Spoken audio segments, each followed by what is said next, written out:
जय श्री कृष्णा। इससे पहले के अध्याय में आपने महर्षि दधीचि के त्याग की कथा सुनी। उस समय उनकी पत्नी गर्भवती थी। किस प्रकार उन्होंने अपने ही हाथों से अपना गर्भ चीर डाला और गर्भस्थ शिशु को अपने ही हाथों से बाहर निकाल दिया। अपने पति के साथ सती होने की इच्छा लिए वे सभी देवताओं से इस प्रकार कहने लगीं, मेरे गर्भ का यह बालक माता और पिता से हीन हो गया है। इसके कोई सगोत्र बंधु भी नहीं है। अतः संपूर्ण भूतगण, लोकपाल और औषधियाँ इसकी रक्षा करें। जो लोग माता पिता से हीन बालकों को अपने औरस पुत्रों के समान देखते हैं और उनकी रक्षा करते हैं, वे निश्चय ही ब्रह्मादि देवताओं के वंदनीय हैं। ऐसा कहकर महर्षि दधीचि की पत्नी ने बालक को पीपल के पास रख दिया। फिर स्वामी में चित लगाकर अग्नि को प्रणाम किया और अग्नि की परिक्रमा करके और चिता में प्रवेश कर गईं। और इस तरह उन्होंने अपने पति सहित दिव्य लोक को प्राप्त कर लिया। उस समय आश्रम के वनवासी वृक्ष भी रोने लगे। प्रातिथेयी और दधीचि ने उनका अपने पुत्रों की भांति पालन किया था। मृग, पक्षी तथा वृक्ष सब रो रो कर एक दूसरे से कहने लगे, हम पिता दधीचि और माता प्रातिथेयी के बिना जीवित नहीं रह सकते। जो लोग स्वर्गवासी माता पिता की संतानों पर स्वाभाविक निरंतर प्रेम रखते हैं, वे ही पुण्य आत्मा और कृतार्थ हैं। दधीचि और प्रातिथेयी हमें जिस स्नेह दृष्टि से देखा करते थे, वैसे तो सगे माता पिता भी नहीं देखते। हमें धिक्कार है, हम पापी हैं जो उनके दर्शन से वंचित हो गए। आज से हम सभी लोगों का यह निश्चय होना चाहिए कि यह बालक ही आज से हम लोगों के लिए प्रातिथेयी और दधीचि है और यह बालक ही हमारा सनातन धर्म है। ऐसा कहकर वनस्पतियों और औषधियों ने अपने राजा सोम के पास जाकर उत्तम अमृत की याचना की। सोम ने उन्हें बहुत उत्तम अमृत दिया और वनस्पतियों ने बहलाकर बालक को दे दिया। अमृत से तृप्त हुआ बालक अब शुक्ल पक्ष के चंद्रमा के समान बढ़ने लगा। पीपल के वृक्षों ने उसका पालन किया था, इसलिए वे पिपलाद के नाम से विख्यात हुआ।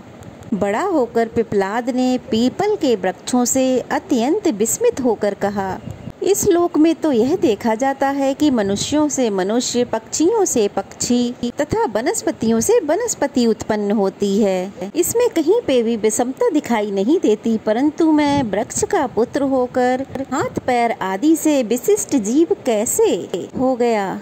इस पर वृक्षों ने क्रमशः उनके पिता दधीचि और पतिव्रता माता के अग्नि प्रवेश के बारे में सारा वृतांत कह सुनाया।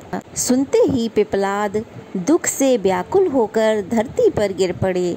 उस समय वृक्षों ने धर्म और अर्थ युक्त वचन कहकर उन्हें सांत्वना दी।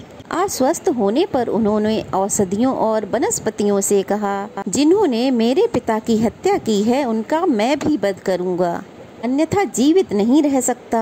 जो पिता के मित्र और शत्रु होते हैं, उनके साथ पुत्र भी वैसा ही व्यवहार करता है। जो ऐसा करता है वही पुत्र है, और जो इसके विपरीत आचरण करता है वह पुत्र के रूप में शत्रु माना गया है।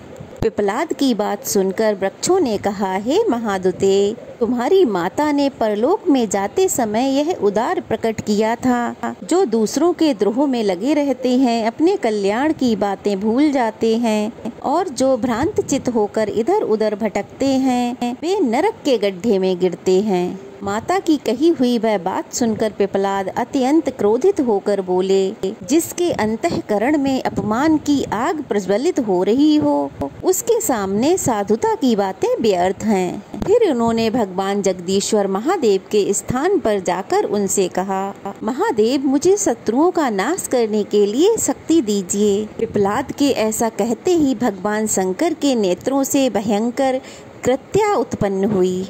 उसकी आकृति घोड़ी के समान थी। संपूर्ण जीवों का विनाश करने के लिए उसने अपने गर्भ में अग्नि छुपा रखी थी। मृत्यु की लपलपाती जीवा के समान वह महारौद्र रूपा पिपलाद से बोली, बताओ मुझे क्या करना है। तब पिपलाद ने कहा, देवता मेरे शत्रु हैं, उन्हें खा जाओ। फिर तो उन महारौद्रा के गर्भ से भयंकर अग्नि प्रकट हुई, जो समस्त लोगों का प्रलय करने में समर्थ थी। देवता उसे देखते ही थर्रा उठे और पिपलाद द्वारा आराधित पिपलेश नाम से प्रसिद्ध भगवान शिव की शरण में आए। उन्होंने भयभीत होकर शिव जी की स्तुति करते हुए कहा, हे शंभु, आप हमारी रक्षा करें। कृत्या और उससे प्रकट हुई आग हमें बड़ा भारी कष्ट दे रही है। हे सर्वेश्वर, आप भयभीत मनुष्यों को अभय प्रदान करने वाले हैं। हे शिव, जो सब ओर से सताए हुए पीड़ित तथा शांत चित प्राणी हैं, उन सभी की आप ही शरण हैं। हे जगन्मय, आप पिपलाद को शांत कीजिए। देवताओं की स्तुति सुनकर बहुत अच्छा कहकर जगदीश्वर शिव ने पिपलाद के पास आकर उनसे कहा, बेटा, देवताओं का नाश कर दिया जाए तो भी तुम्हारे पिता लौट कर नहीं आएंगे। उन्होंने देवताओं की कार्य सिद्धि के लिए ही अपना बलिदान दिया है। संसार में उनके समान दीन दुखियों का दयामय बंधु भला कौन होगा। तुम्हारी पतिव्रता माता भी उन्हीं के साथ दिव्य लोक में चली गईं। यहाँ उनकी समता करने वाली कौन स्त्री है। क्या लोपामुद्रा और अरुंधति भी उनकी बराबरी कर सकती हैं, जिनकी हड्डियों से संपूर्ण देवता सदा विजयी बने रहते हैं। वे तुम्हारे पिता कितने शक्तिशाली थे। उन्होंने जिस उज्जवल स्वयस राशि का उपार्जन किया है, उसे तुम्हारी माता ने अपने दिव्य त्याग से अक्षय बना दिया है, और तुम उन्हीं के पुत्र हो। उनसे बनकर तुमने अभी तक कुछ नहीं किया। तुम्हारे प्रताप और भय से देवता आज स्वर्ग से भ्रष्ट हो चुके हैं। वे सोच भी नहीं पाते कि अब किस दिशा को भाग कर जाएं। तुम उन्हें बचाओ, अमरों की रक्षा करो। आर्त प्राणियों की रक्षा से बड़ा पुण्य अन्य कहीं भी नहीं है। पिपलाद, मनुष्य लोक में जब तक मनोहर यश फैला रहता है, तब तक एक एक दिन के बदले एक एक वर्ष के क्रमशः दीर्घ काल के स्वर्ग लोक में मनुष्य निर्विकार चित्त से निवास करते हैं। इस जगत में वे मुर्दे के समान हैं, जिन्होंने यश का उपार्जन नहीं किया। वे ही अंधे हैं, जिन्होंने कभी शास्त्र नहीं पढ़े। वे ही नपुंसक हैं, जो कभी दान नहीं देते, तथा वे ही शोक के योग्य हैं, जो सदा धर्म पालन में संलग्न नहीं रहते। देवादिदेव महादेव का यह वचन सुनकर पिपलाद शांत हो गए। उन्होंने भगवान शिव को नमस्कार किया और हाथ जोड़कर कहा, जो मन, वाणी और क्रिया द्वारा सदा मेरे हितों में संलग्न रहकर मेरा उपकार करते रहते हैं, उनका तथा अन्य लोगों का अब मैं देवता आदि के पूजनीय उमा सहित भगवान शंकर को प्रणाम करता हूँ, जिन्होंने मेरी रक्षा की, मुझे पाल पोस कर बड़ा किया, अपना सगोत्र और धरणी बनाया। भगवान शिव उनके मनोरथ पूर्ण करें। मैं बाल चंद्रमा का मुकुट धारण करने वाले महादेव जी को नित्य प्रणाम करता हूँ। प्रभु, जिन्होंने माता पिता की तरह मेरा भरण पोषण किया है, उनके नाम से तीनों लोकों में एक तीर्थ हो, जिससे उनका यश होगा और मैं उनके ऋण से मुक्त हो जाऊंगा।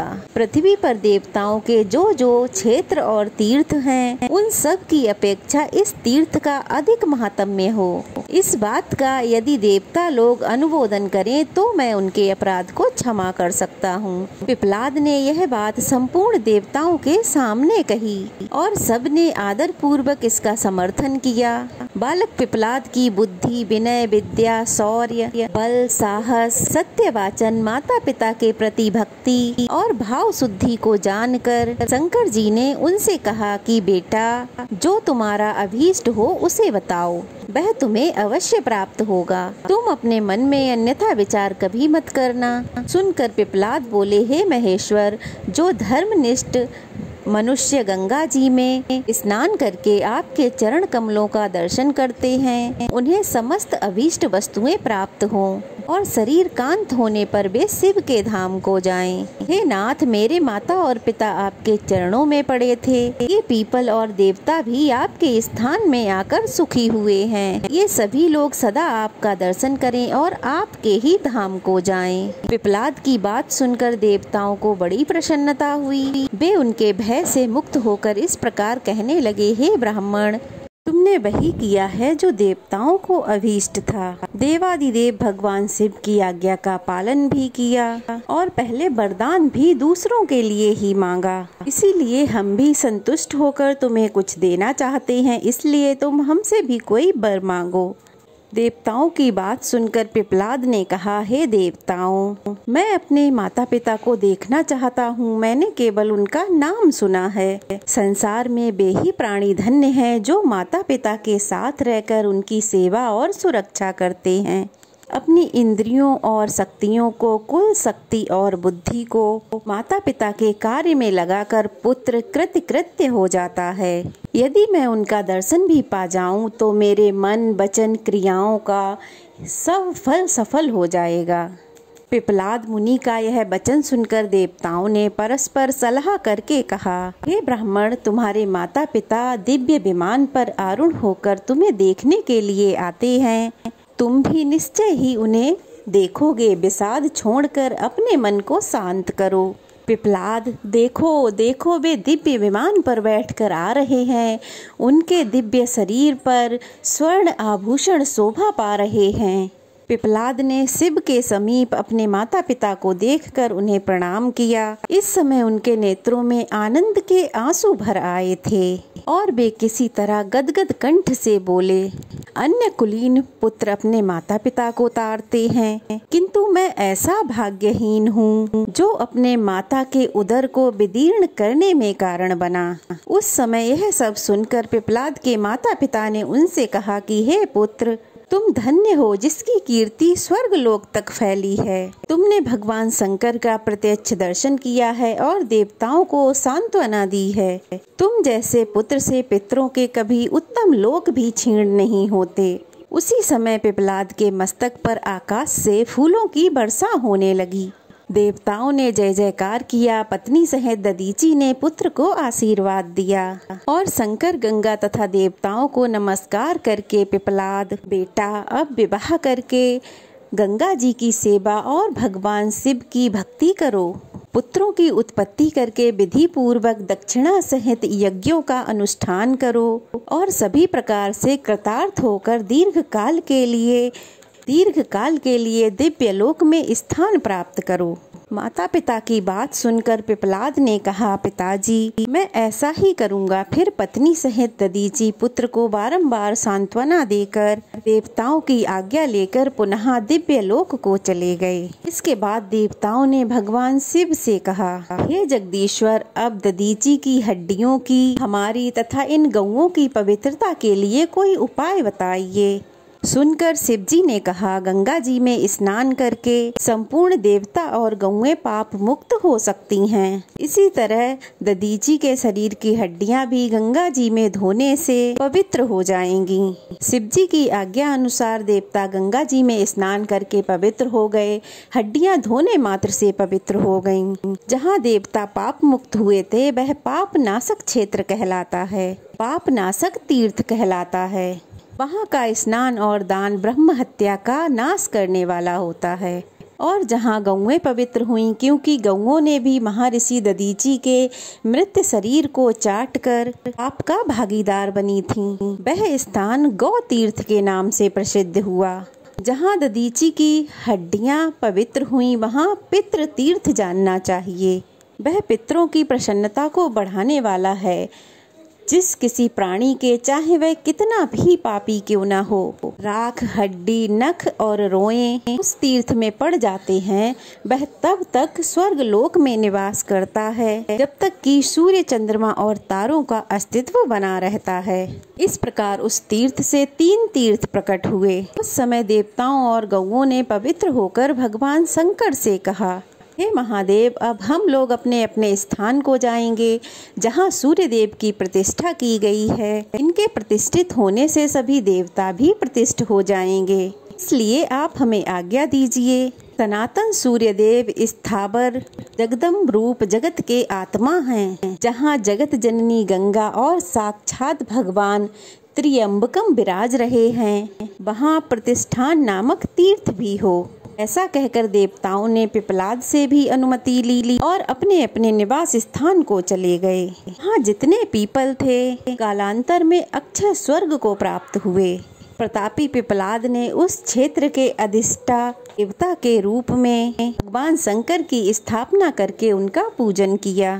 फिर गौतम की कन्या को पत्नी रूप में प्राप्त करके कई पुत्र उत्पन्न किए, लक्ष्मी और यज्ञ का उपार्जन किया तथा अंत में वे स्वरजनों के साथ स्वर्ग लोक को चले गए। तब से वह क्षेत्र पिपलेश्वर तीर्थ कहलाने लगा। वह सब यज्ञों का फल देने वाला पवित्र तीर्थ है। उसके स्मरण मात्र से पापों का नाश हो जाता है। फिर स्नान, दान और सूर्य के दर्शन से जो लाभ होता है उसके लिए तो कहना ही क्या है। वहाँ देवादिदेव महादेव जी के 2 नाम हैं, चक्रेश्वर और पिपलेश्वर। इस रहस्य को जानकर मनुष्य सभी अभीष्ट वस्तुओं को प्राप्त कर लेता है। देव मंदिर में सूर्य की प्रतिष्ठा होने से वह क्षेत्र प्रतिष्ठान कहलाया, जो देवताओं को भी बहुत प्रिय है। यह उपाख्यान अत्यंत पवित्र है। जो मनुष्य इसका पाठ तथा श्रवण करता है वह दीर्घजीवी, धनवान और धर्मात्मा होता है तथा अंत में भगवान शंकर का स्मरण करके उन्हीं को प्राप्त कर लेता है। पिपलेश्वर महादेव का मंदिर गुजरात के सल्दी में है। पुराणों में भी इसका जिक्र है। कहा जाता है कि यह मंदिर भगवान शिव के अन्य मंदिरों से बिल्कुल अलग है। साथ ही इस मंदिर की सबसे बड़ी खासियत यह है कि यहाँ शिवलिंग की पूजा नहीं होती है, बल्कि शिवलिंग की जलधारी की पूजा होती है। यानी कि जिस जगह से भगवान शिव को चढ़ाया हुआ जल नीचे गिरता है, उस जगह की पूजा होती है। ऐसी मान्यता है कि भगवान शिव का यह मंदिर बेहद पवित्र और अद्भुत है। कहा जाता है कि यहाँ आने वाला कोई भी भक्त कभी खाली हाथ नहीं लौटता है।